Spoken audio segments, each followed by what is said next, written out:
everyone, I'm Kimberly from Dirt Floor Fibers and welcome back. Today is Thursday, July 28th, and I just got another sheep-shaped delivery. So if you've been watching my Instagram or if you saw my last video, you know that I officially have sheep of my own now and I'm so excited about it. But in addition to my Rommeldale CVMs, I also added 3 Leicester long wool lambs from the Colonial Williamsburg flock. So I have a wether and 2 ewes from there. Super excited about that. It was so fun to have them being dropped off this morning. So when the people arrived and they pulled up, all of my ladies, of course, ran over to the fence because they wanted to say hi and get pets. They are so sociable, really, really lovely animals. And as soon as we kind of pushed them out of the way to get the new lambs inside the gate, everybody immediately started sniffing each other, and it was so cute because these lambs are like a third of the size of the big girls. I'll try to get some pictures of them closer together when I get a chance to. It's really, really sweet. But something spooked the sheep, and my big girls took off running. The little sheep took off running after them. And then once everything settled down, my girls went back to the shade and just kind of plopped down in the shade like they always do. Whereas the little lambs stuck together as a group of 3, because they've been used to being together anyway at CW, and they just started to kind of explore the field. It was super cute because Colonial Williamsburg keeps their fields, you know, nice and short and manicured and very uniform. But my field's a little overgrown, so there's all different kinds of grasses and weeds and plants. And so the lambs were basically, you know, grabbing a munch of something, taking a few steps, taking a munch of another plant, keeping going. So they got to sample all kinds of new snacks today. I'm probably going to go back later to check on them just to make sure they're settled in and doing really well. But my project for right now, I'm really excited about. So when I purchased those sheep, I was asked if I wanted to have them sheared before they got delivered. And so I figured, yeah, go ahead and shear them now. That way, when I go to shear them in the spring, they just have their adult growth and they don't have the little bit of lamb lock on the end. So I figured that would work out really well. So I said, yeah, go ahead and do that for me. Well, I didn't realize that they were actually going to bring me the lamb locks that they sheared off of this sheep. And so when they pulled up today and they got out and they're like, okay, so here's the paperwork and here's your fleeces. And I was like, oh my gosh. Of course, I played it cool, like, oh, thank you. Yes, I appreciate that. But now I have 3 bags of lamb locks. Actually, I have 4 bags. I had a bag before too. But I've got these 3 lovely bags of locks from my own sheep. How cool is that? So when people ask me, oh, are these from your animals? Yes, of course they are. So I'm really, really excited about it. But I've never actually washed lamb locks before, and so I don't want to wash them the same way that I do my other fleeces, which I have a video on me washing a big fleece. I just feel like they're so small and delicate and so pretty that I don't want to like mess them up. I want to be careful with them. So I'm going to show you what I do with these lamb locks, and it might not work out at all. I might tell you, for the love of God, do not do this to your own lamb locks, or it might work out and be like, of course, this is exactly how you're supposed to do it. So sorry about the lighting, as always. You can see there's clouds rolling in, so it was like nice and shady, and then the sun came out and then it got shady again. I don't know, whatever.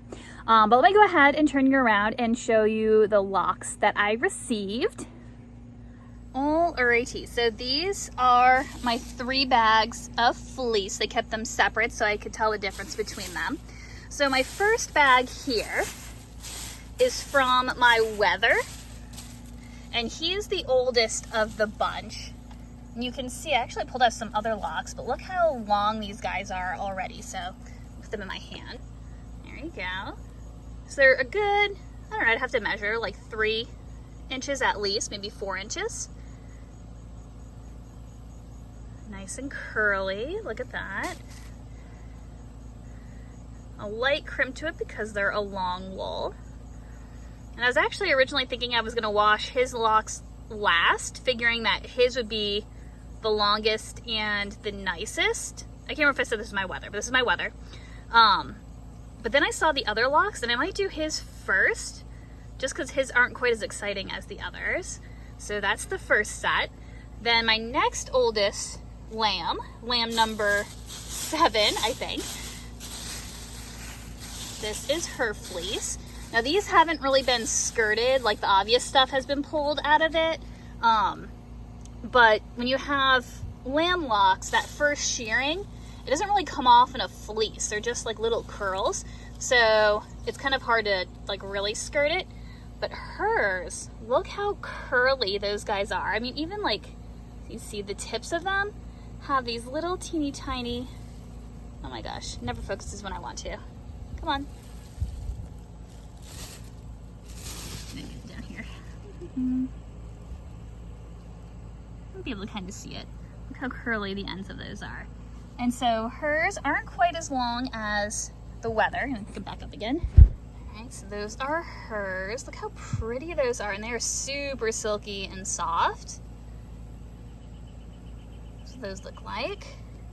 And then my last lamb, number 16, is the youngest of my bunch, and these are her locks in here. Not quite as curly as lamb number 7, but still really super soft and pretty. And those are what hers look like, kind of up close and in comparison. So those are kind of my 3 options. Oh no, what do I do with my rams, or my Weathers? That's okay, I'll pull out some more. There we go. So in comparison, those are my 3 lambs with their locks. And I am gonna try something a little bit different, like I said, in washing these. So what I'm going to do, actually what I've already done, oh my gosh, the sun has come back out with a vengeance. This is ridiculous. So anyway, so what I'm gonna do with my lamb locks, on my stove already, I have my dye pots that I usually use for dyeing, filled like 2/3 of the way up with water and a squirt of Unicorn Power Scour. I'll see if I can put in a picture of what that looks like. And I'm gonna take, you know, the pasta pot inserts that you have like the little holes in it. I'm gonna try putting my fleece in there, just a little bit at a time. And then I'm gonna heat it up on the stove. Now I could only find one of my pasta inserts. I couldn't find the other one. I have no idea where it is. It's around somewhere. But I figured if I heat both pots up, I would be able to lift the one side out of the dirty water, let it drain for a minute, and then pop it right over into the next pot, because you don't want the water to cool. You want to make sure it's the same temperature or warmer the next time you put it in, because if you cool it down too fast, A, you can felt everything, and B, the lanolin can like congeal, and it's really, really hard to get off once that happens.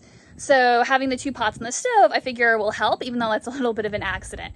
So let's go back up on the incredibly sunny porch and fill up that first basket with some locks. I think I'm gonna start with the Weather. Like I said, it hasn't really been skirted all that well, and that's okay. So I'm gonna try to pull out any big clumps of vegetable matter or poo as I go along. A little bit makes it in, that's not a big deal, because I'll finish kind of processing it later. But the more I can pull out now, the better it will be. All right, so I'm gonna go ahead and I'm gonna fill up this container. It's gonna take forever one-handed.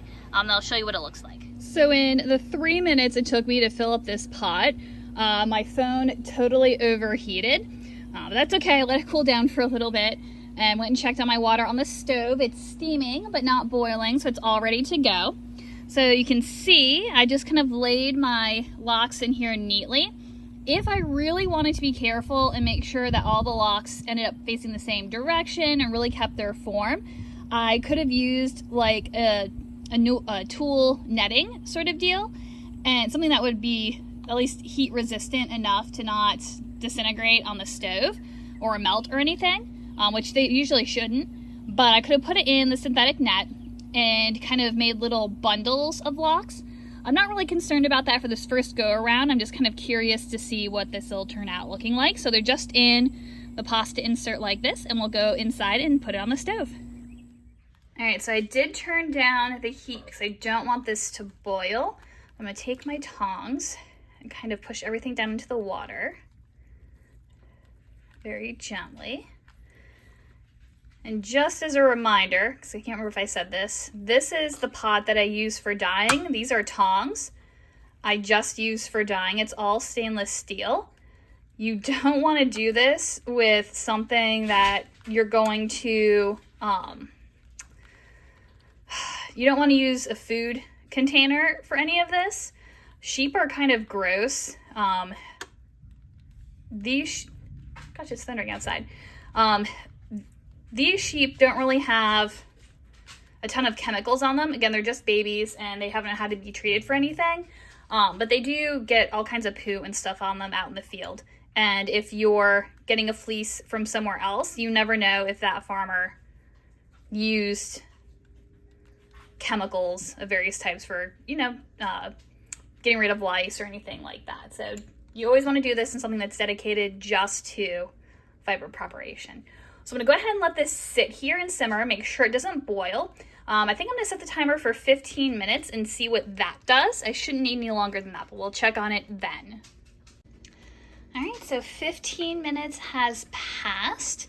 And so I lifted my wool out of the first pot, let it drain for a minute, and then set it down in the second pot.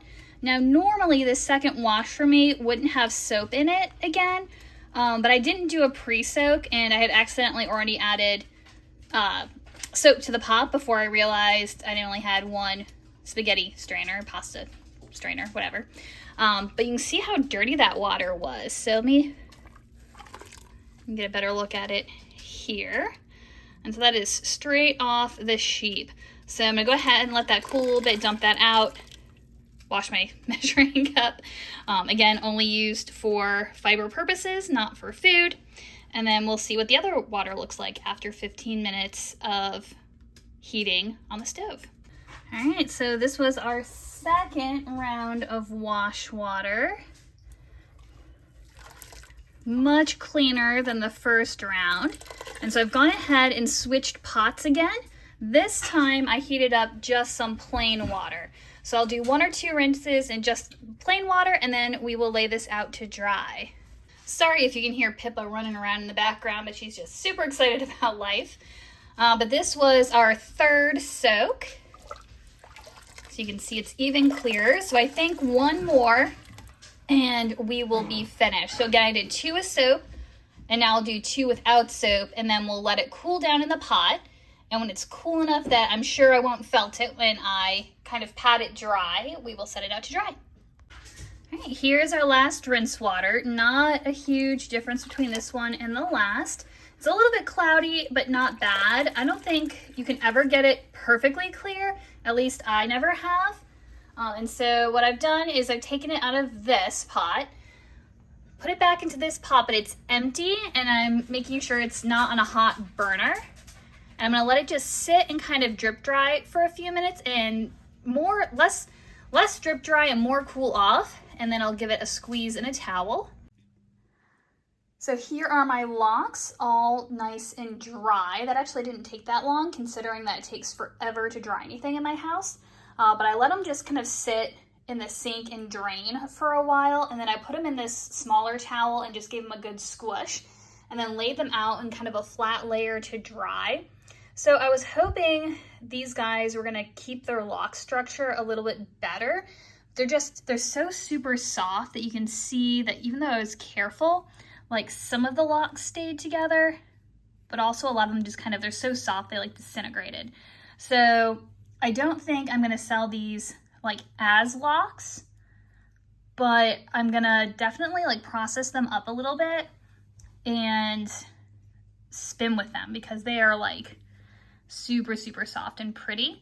But you can see there is a little bit of vegetable matter in there because these guys are not coated and they're living their best life out on pasture. So I will probably, I don't know, I might process them in another video, but I'm not gonna do anything with them right now just because this week is all about prepping for farmers market. So I'll set those to the side, maybe even wash some more up just so I have a larger amount because that's not a whole lot of fiber.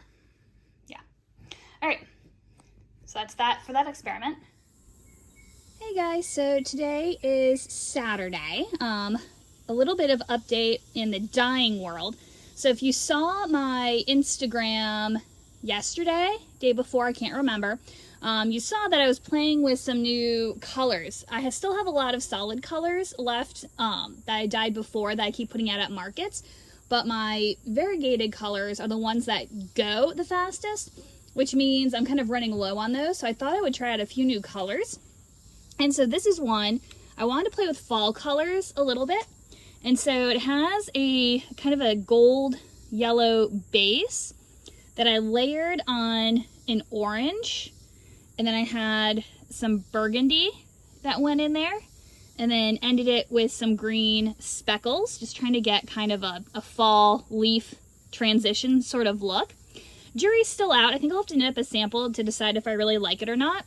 But I did really like this red, burnt orange sort of color. And so I thought I would try to dye up a colorway that was kind of a tonal of that color, and then maybe add some speckle or a little bit of the burgundy to it or something, because I really like that color. So I took that color recipe and I put it on some yarn, and it turned out to be kind of like a bright orange. Like, I liked the color, but it wasn't deep and saturated enough. And so I was debating, should I just like double the color recipe? You know, how should I make it darker? And I'm like, you know, I'm gonna over dye it with a different color. Well, it didn't really work. The water, of course, was already hot, already had vinegar in it. And so when I went to over dye it, it didn't strike evenly, which is fine, because I like tonals. It's usually what I go for. But part of the skein was a really nice, like, burnt orange sort of color. Like, not quite that color, but it was close. And then there are other patches that were, like, straight up brown, and not even a nice brown. But once you dye, you can't take the color back to what it was before. You can't undo it. You have to keep working with it. So it's like, well, crud, this is completely unusable. It's hideous. And of course, my air conditioning kicked on, so let's talk over that. That's okay. I was like, I'm going to over dye it again, but this time I'm just going to do red, like a bunch of red. So the color that I ended up getting, as I skip over all my other yarn, is this right here. So it's obviously not the burnt orange red that I was going for, but you can see like where that had been brown before, but now it's a really deep red. So I like the color that this turned out. So now it's definitely usable as a color. It's a little bit darker right here because it's wet. You squeeze it out. The downside, of course, is it's not the color I was going for. See, like that's like the color that I was going for right there. But anyways, it's not the color I was going for.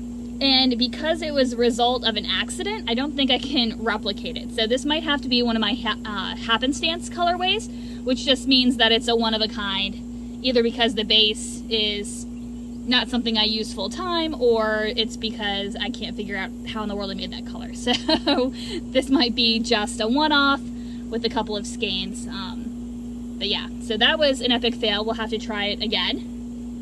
And then another one of my colors that I was working on was this pink.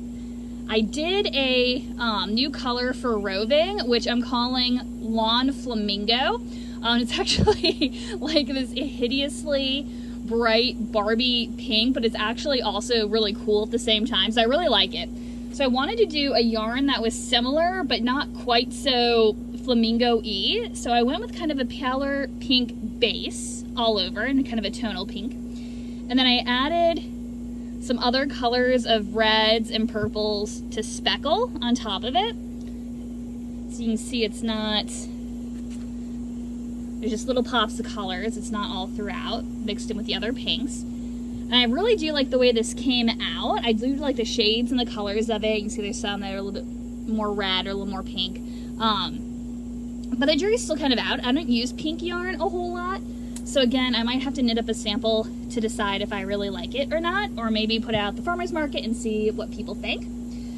But the one that I really love is this. This is definitely getting a permanent location in the color slot, the color lineup.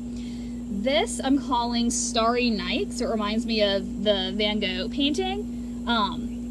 But you can see it has sections that have kind of like a really, really dark gray, almost black. There's some kind of dark purple colors or sections. It has pops of gold and yellow, and it's all on kind of a tonal light blue base. A little bit of pale green in there. Anyways, so I ended up really, really, really liking this one was super excited about that. But I found a pattern that I wanted to knit up using this so I could have a color sample of it because I like it so much. And it's a brioche hat. I'll give you more details when I actually cast that on. But that meant, oh my gosh, it's too hot outside. That meant that I needed a contrast color to go with it. So I was really debating. I originally thought I wanted to do a lighter color, like a really pale color, but then I was worried that these like lighter sections would get lost against a lighter contrast, and I was worried if I did a dark contrast that these darker sections would get lost. But when I look at the skein overall, see if I can spread it out a little bit, there are longer sections of lighter colors. These darker colors are just in shorter pops that'll only be, you know, maybe 2 or 3 stitches depending on the size needles.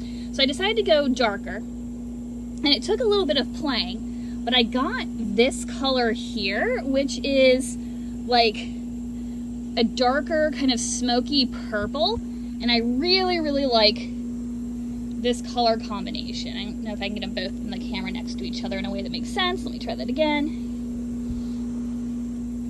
So that's what that looks like together. And so I'm really excited about that. So I'm hoping to cast on that as a project soon. All right, so anyway, so these will be colors that you'll see at the next farmer's market, which is coming up next Saturday. So super excited about this. So my next stop today was to pay my studio rent. So I have a space at the Allure Art Studio, or Art Center, I think it's called, in Whitestone. I haven't got a chance to really do anything in my studio this month. It's just been super busy. I've been doing other things.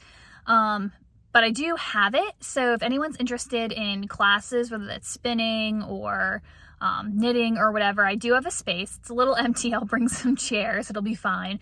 But my eventual goal is to be able to use that for photography, to be able to kind of set out all of my yarns, to be able to take inventory more easily, and to be able to take pictures, to be able to put things up on my website. I also like the idea of bringing my my tripod stand and my light here, or at least carrying it back and forth in my car, because a lot of times, especially in the winter, I'm really fighting the light. So as soon as I get out of work, I'm out of school, I run straight home, but then I gotta take care of the dogs because I'm home and they want attention. And then by the time I'm setting up to actually film anything, I've lost the light and it's just too dark. But if I have this here, there's some great windows in the studio. So I'm hoping that if I leave school, it's right up the street, just a few minutes away, I'd be able to stop and do some filming and then head home and take care of the dogs and all the other stuff. But I'm going to show you kind of where the studio is because it's kind of strange. There's the art gallery that's downstairs, that it's open. You can go on their website and see when it's open. They have some really nice artists that are featured. A lot of it's very kind of northern necky and nautical, and birds and fish in the water. So some cool stuff. Come check it out. But then all the studio spaces are upstairs, but you don't access them by going through the front of the building. So let me turn you around. All right, so if you come visit the art center, you would pull into the driveway. I'm here on the side of the building. That's where the driveway is. There's some handicap spaces and things if you need those right over there.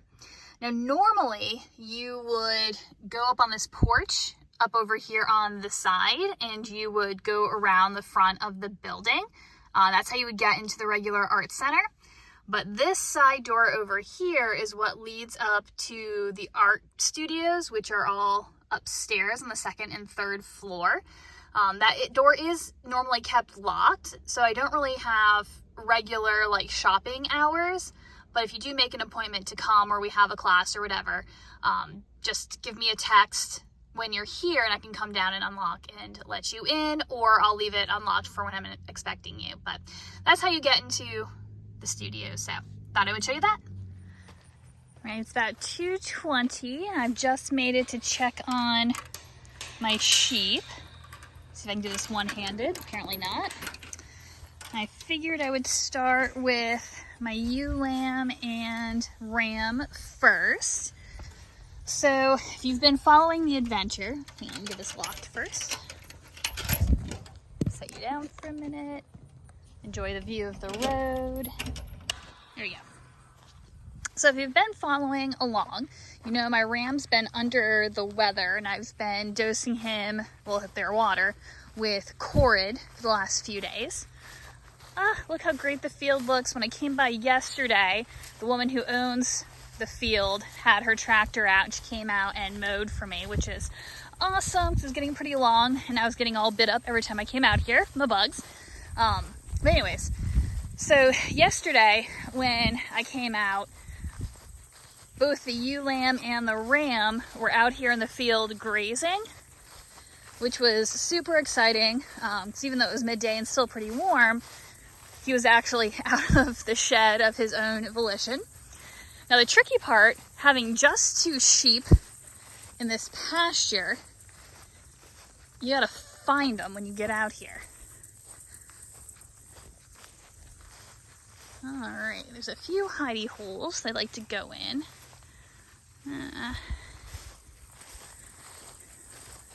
Checking the shed first. Oh no, look at that! They're out in the field. Yay! See, I think he's feeling better, so I'm not going to give him any more Corid. And I think I'm going to cut him off from his pellets. He doesn't really need those.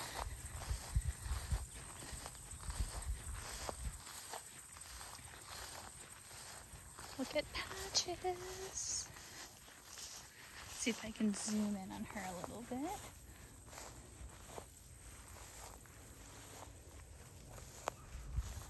Oh, look at those little black legs. She's so cute. Here's Mr. Weartoss.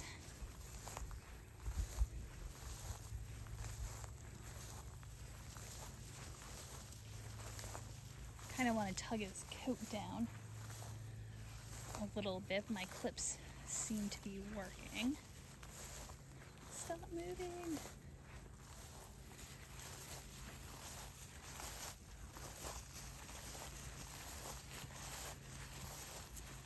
Yeah, little buddy. Sorry. He is not having it, which is a good sign. Let's see what happens when Patches realizes that she's far away from him.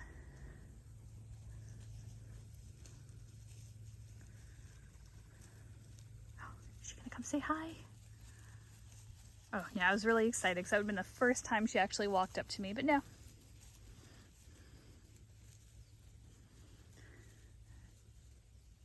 Alright, well they are doing fantastic. We'll check in with the other guys next. Alright, let's go find some sheep.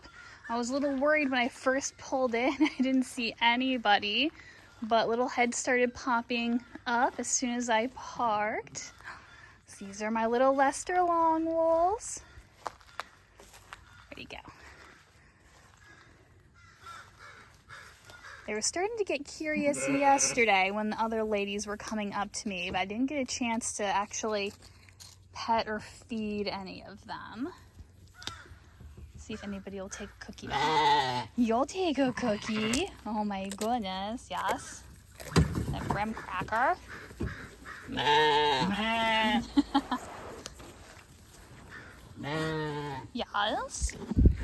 As I'm like just showing you their backs and not their beautiful faces. Oh, look at those flies. This is horrible.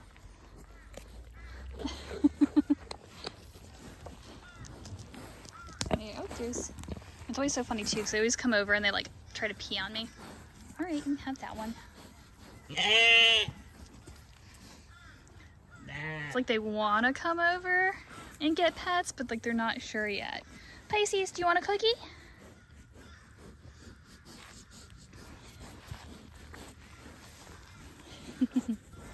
You pig.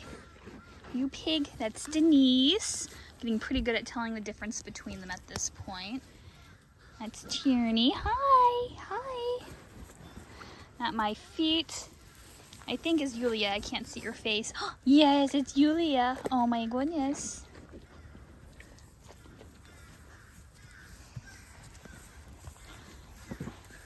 I can Poked in the backside by Denise again. Hi. Yes. Pisces, do you want your cookie? Oops. All I'm doing is crumbling these, not actually getting anything. Here you go. You already had yours. There you go. What do you think? No? No cookie? Yes, cookie? Yes. Alright, so those are the ladies. They're doing great except for these stupid flies, and that's not their fault. I'm gonna see if I can take some cute pictures.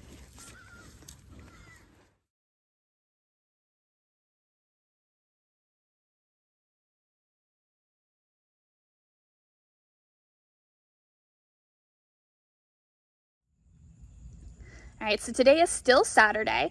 It's fairly nice outside. It's nice and clear. It's starting to cool down a little bit, so I decided to work on an outside project that I've been putting off. I've been using pretty much the same setups for farmer's market, either my 2-table setup or my 1-table setup, but I actually went and ordered some grid walls. This was, I don't know, a few weeks ago that they came in, but I just haven't gotten a chance to play with them yet. I'm mostly doing farmers markets right now, but in the fall I do have a few more craft shows and at least one fiber festival, maybe 2. I haven't heard back from the second one yet. I'll go through that schedule at another time. That's kind of irrelevant for me right now. But I did want to put up these grid walls and kind of see really how big they are. I got 2 foot by 6 foot panels. I'll talk more about those when I actually get them assembled. But I just kind of wanted to see what they're like, and I got some hooks, but not very many because I wasn't sure exactly what I needed. But I would like to test them out at the farmer's market this upcoming Saturday to see how they hold up, especially because we might be getting a little bit of rain. That'll let me know kind of how they stand up to the weather, how tippy they are, things like that, before I get into larger festivals and shows and things like that. I also want to see what other kinds of hardware I'm going to need for the panels. I only ordered 25 hooks, so I know I'm going to need more, but I didn't want to go crazy until I could actually see it physically in person and know what I needed. So yeah, so I'll probably order those from Amazon. I don't know if they'll be in by the farmer's market on Saturday, but we can at least get started with what we have. So I'm gonna go ahead and start setting up these panels and I'll show you what they look like. All right, so those were ridiculously heavy and hard to set up. My original thought was that I would do 4 across the back with the 2 side panels for support. I feel like that's gonna be a little bit too unstable. Now, if I had this in grass, I could probably take like those U tent stakes and stake down the bottom. My driveway does slant this way, like it goes down toward my garage. So it is standing up okay. I did take these back 2 and push them back a little bit so they're almost, I don't know if you can tell on the ground, if they're not quite straight, which I feel like that's giving a little bit more stability to it as well.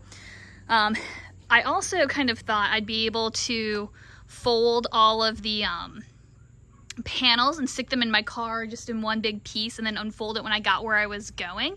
And these do let you fold. They do move like a hinge. I'm not gonna move them right now. But they'll only fold in the direction where the head of the screw is facing. It won't fold back like an accordion. So I don't think I would be able to like sandwich this side in and then keep turning it. Like, I don't think that would work. So I might have to keep these in groups of like 2, which means it's just going to take that much longer to set up when I actually get somewhere. But they are pretty nice. I don't remember if I said this before, but I did get these from Uline. They're 2 foot wide by 6 feet tall, and that's what I measured. If I had my tent set up, the edge of my tent is 6 feet. I did use a tape measure to measure it last time. So I think I could also attach this using zip ties to like the supports of my tent. I'm not sure, I might try that at the farmer's market, but let me get a table out and then I can use that for unboxing my inventory and to see what that would look like with the setup. But with a 10 by 10 space, this is about 6 feet wide, a couple extra inches because those are angled out a little bit, but figure about 6 feet wide. All right, 25 of these 8-inch hooks don't go very far. Like, I knew in my head that it wasn't a whole lot, but I was like, I'll just start with that anyway. So I'm thinking about how to make them stretch a little bit further. So you guys have probably seen these baskets in my setup before. I think I have 3 of them. Should probably go back to Target and get more. I don't know, we'll find out. But what I've been experimenting with, so I put 2 hooks here on the grid wall. And then I've noticed that if I set this like this, I get one of these like vertical shelves, like a box. I know it's hard with all the grid lines.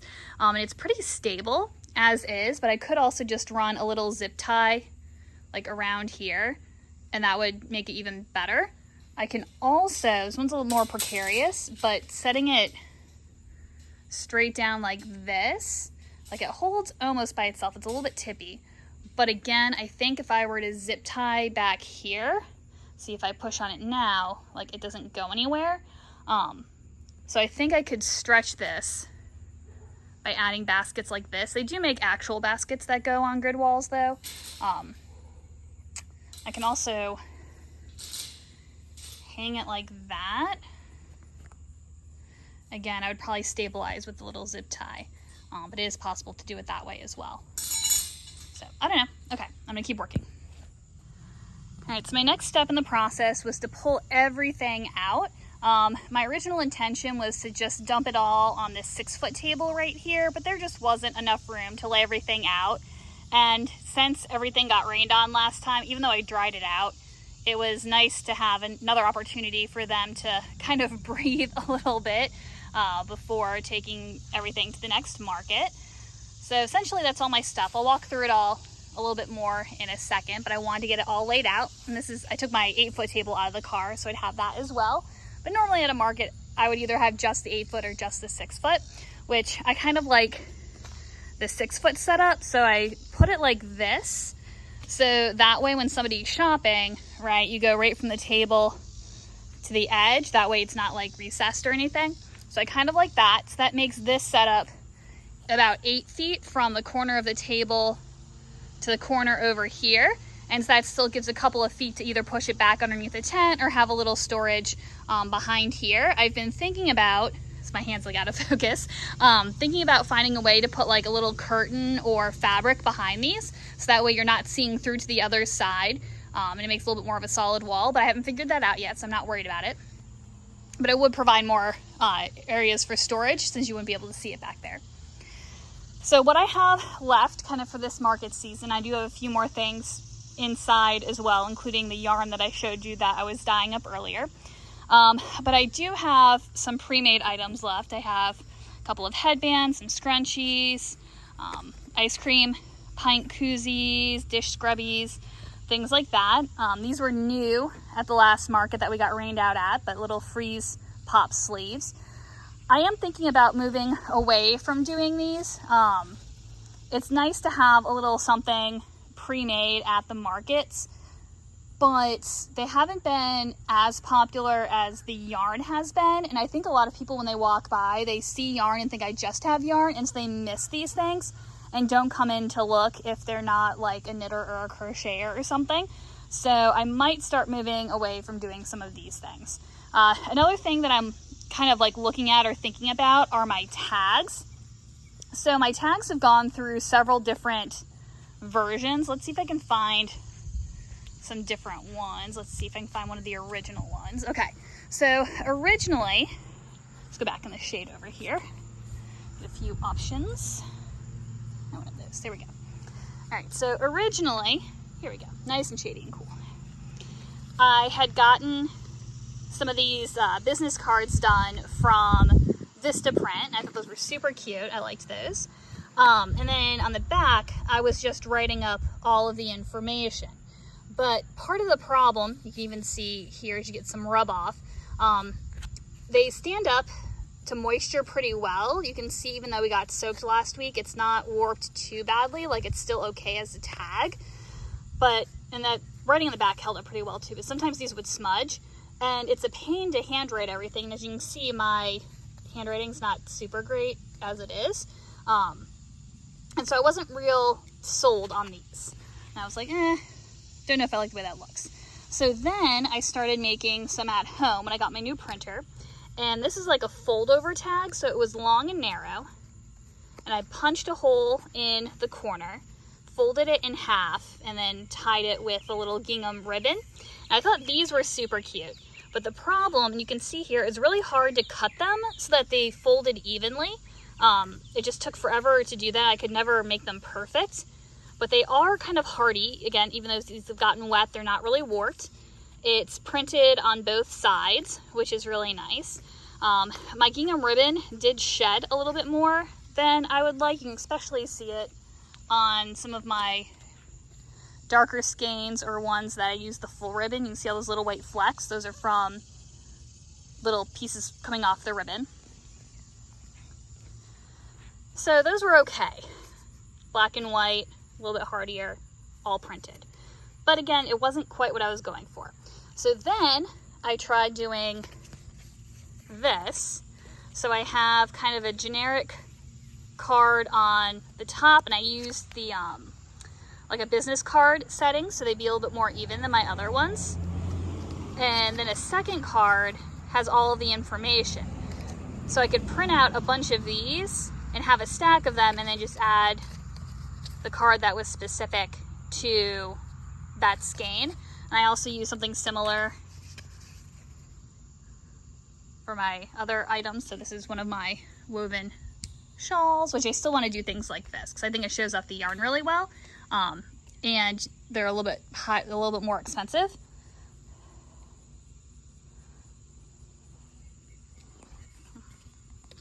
And then I also have the tags like this, which you can see I ran out of white cardstock, which I've got to go to the store and get more. I forgot about that. And so I had to print on yellow, but I was doing things like this for my larger items like this.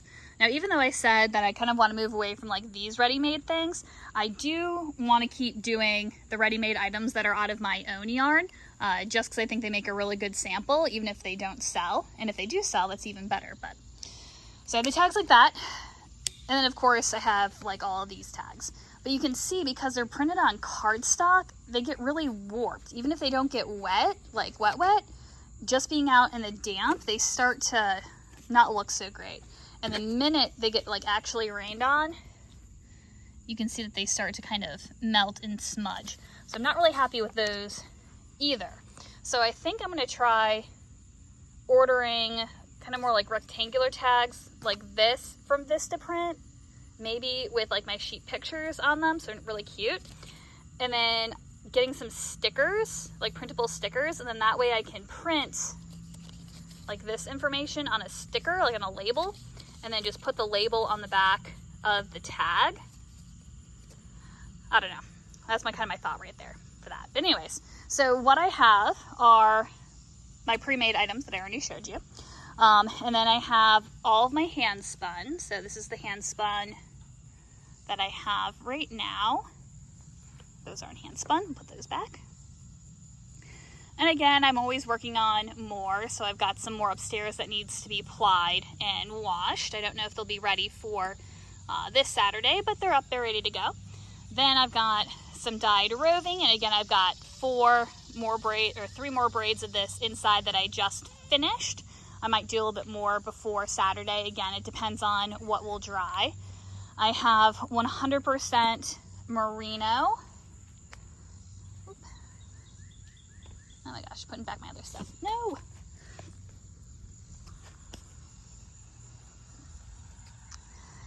So I have my lace weight here, which is a 100% merino. I think it's a superwash. No, not a superwash, but 100% merino.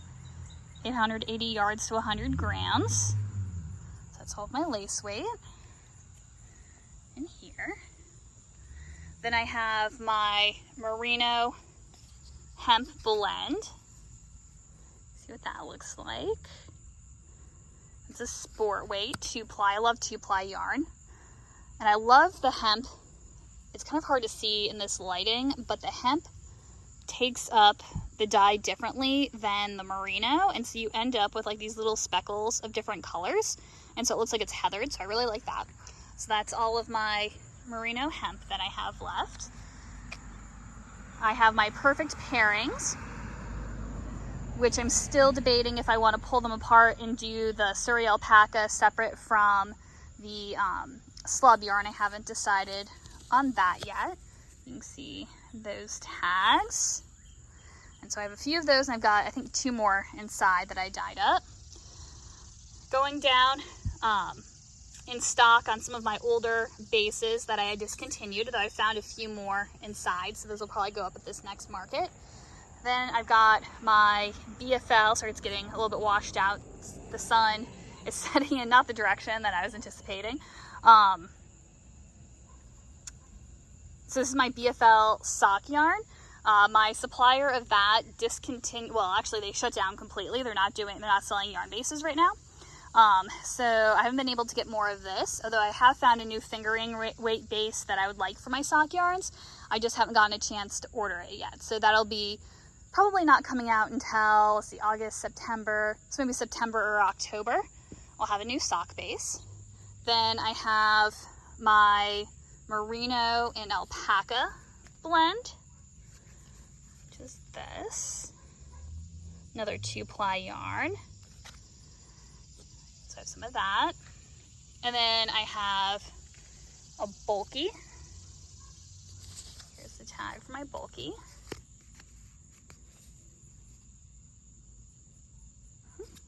And I do have a super bulky that I haven't dyed up at all yet, but since it's getting toward winter, probably start introducing that again August, September, like September or October. So that's everything that I have dyed up right now. So I'm gonna go ahead and see what all I can fit on the board. Guys, this is a game changer. I'm not gonna lie to you. Clearly it's not enough room. I used all my 25 hooks and didn't even hardly touch my hand dyed table. I still have all of that stuff that hasn't gone up at all. But look how well my hand spun is displayed. Like, I love the way this looks. And this is just kind of encouraging me as well. A lot of times my hand spun is like 1 or 2 skeins and that's it, of a particular color. But by being able to stack, you know, 4 or 5, whatever, skeins on a hook, it just, I don't know, it just changes the way it looks. And even down here, putting it a little bit lower, it's still easy to see the one-off colors from the top, and then you can kind of pull out the one that you're looking for. So I love, love, love the way that looks. Here's my perfect pairings hanging up. I could only get 3 of those on there. They're very chunky. Most everything else could get 4, sometimes squish 5. Those only made 3, I think, too. But that's the Merino Hemp. Here's the sock yarn. Here's the bulky, which just fit 2. The alpaca merino. My braids hang up really, really nicely. I even went inside and got a couple of hangers. And so I can hang items on the edges like that. I just absolutely love the way that looks. So this is 5 panels. I have 5 more. So I'm thinking in a 10 by 10 space. Ooh, goodness, super bright. I would be able to take another one of these and set it going this way. So there'd be like a little weird corner there, but that would probably be okay. I might even be able to swing this one out straight and then add another wall. I think it would just kind of depend. I'd have to play with it and see how stable it was on the day of. But I am absolutely loving the way this looks. So definitely going to use these. Definitely will test them out on Saturday. But I'm going to have to see how they fit in the car. All right, that's the next step. Sorry about my shadow. Hi, guys. Okay. So I can only fold them 2 at a time, which is probably a good thing because, oh my God, they are heavy. But check out how they stand up in the car. So they go into the front seat a little bit, but not like a dangerous amount. And so I think I can get all my panels stacked up like this. I can even fit the table over here, I think. These might have to go on top of the table, I'm not sure. But then I can kind of brace them up with the boxes and I think it'll work. It's gonna work, guys. I'll make it work. All right, so that's another project checked off. So another project I've been working on this week is to continue spinning. I haven't gotten a lot done, but I'm trying to bite off like little chunks at a time, just because I have a fiber festival coming up and some larger craft fairs and things. So I want to make sure I have enough of the hand spun ready to go, so I'm not panicking at the last minute, because that's really what takes up a lot of time as compared to just like dyeing yarn. Yeah, it takes a lot more time. So one of the things that I've been doing is I've been taking like bags of fiber and whatever I have left, I've been dividing it up into 100-gram chunks. And then that way I know how many more, skeins of yarn I can make out of it, and then anything left, I just leave it in its bag and then put it back in my pile. And then that way I can remember what kind of fiber it was for when I make up all of my tags. And then I think eventually I'll go ahead and make some, when I have enough, make up some grab bags, and then people can use that for spinning as well if they want to make their own. But the fiber that I've been working on recently is this stuff. So at my last Irvington farmers market, I know somebody who came up, and she has a friend who is trying to get rid of some extra alpaca roving. I think it's from their alpacas, but I'm not 100% sure, so I don't want to give out all those details in case I'm wrong. But she doesn't spin, she knits. I think she might, I don't know if she crochets or not, but she's more of a knitter. And so she had used some of the wool to make dryer balls, and she had made several of those, but she's like, it's kind of a waste, this great alpaca fiber, just making it into dryer balls, and she had as many as she needed. So she asked if I wanted the rest of it to spin up. So I was like, yeah, absolutely, I'll take it. So I've been working on spinning this up. I've got a little bit more of, you can't see my spinning wheel, but I have it on here. I've got a little bit of this set of singles to finish. I've already finished one set of singles, and I'll apply those together. And then I think I have like 4 more 100-gram balls of this. 1, 2, 3. No, I only have 3 more of these. And then I have a 50-gram ball, and then the shorter, like blonde alpaca locks, which are really cute. That I'm gonna try some art yarn out of. I told myself I was going to spin all of this up, but it is taking forever. Partially because it feels almost like, I say this, but like spinning fiberglass.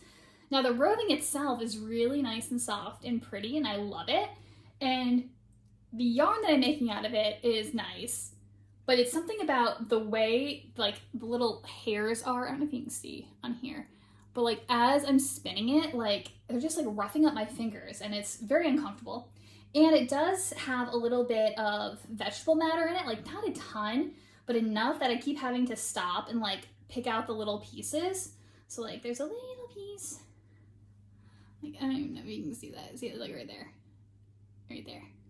And so you have to stop and pull it out, all that for this little tiny piece. So you can see my nails have been dyeing, and so I get dye powder like stuck under my fingernail.